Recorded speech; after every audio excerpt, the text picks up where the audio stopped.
नेपाल की राजनीति में इस बार के चुनाव ने बड़ा उलटफेर कर दिया है। 3 साल पुरानी पार्टी राष्ट्रीय स्वतंत्र पार्टी ने ऐतिहासिक जीत दर्ज की है। इस जीत को नेपाल की राजनीति में बदलाव की लहर के रूप में देखा जा रहा है। हालांकि इतनी बड़ी जीत के बाद भी पार्टी के भीतर प्रधानमंत्री पद को लेकर असमंजस की स्थिति बनी हुई है। पार्टी ने चुनाव मुख्य रूप से काठमांडू के पूर्व मेयर बालेन शाह के चेहरे पर लड़ा था और जनता ने भी उन्हें बड़े बदलाव की उम्मीद के साथ समर्थन दिया। लेकिन नतीजे आने के बाद पार्टी के अंदर से ये संकेत मिल रहे हैं कि सभी नेता उनके प्रधानमंत्री बनने के पक्ष में एकमत नहीं है। बताया जा रहा है कि पार्टी के भीतर दो राय बनती दिखाई दे रही है। एक गुट बालेन शाह को प्रधानमंत्री बनाने का समर्थक है, जबकि दूसरा गुट जो है वो किसी अनुभवी नेता को ये जिम्मेदारी सौंपने की बात कर रहा है।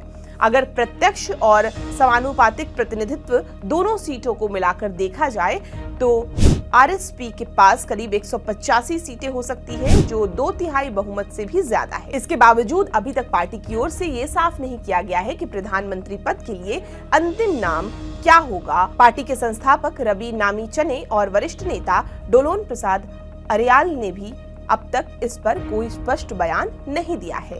राजनीतिक विश्लेषकों का मानना है कि पार्टी ने चुनाव भले ही बालेन शाह के लीडरशिप में लड़ा हो, लेकिन अंतिम क्षणों में नेतृत्व को लेकर अलग फैसला भी लिया जा सकता है। दरअसल आरएसपी अभी केवल 3 साल पुरानी पार्टी है और इसमें कई अनुभवी नेता भी शामिल हैं। ऐसे में कुछ वरिष्ठ नेता ये सुझाव दे सकते हैं कि सरकार चलाने की जिम्मेदारी किसी अनुभवी नेता को ही दी जाए, जबकि बालेन शाह को संगठन या किसी अन्य महत्वपूर्ण भूमिका में रखा जाए। हालांकि अभी तक खुले तौर पर किसी बड़े विरोध की पुष्टि नहीं हुई है।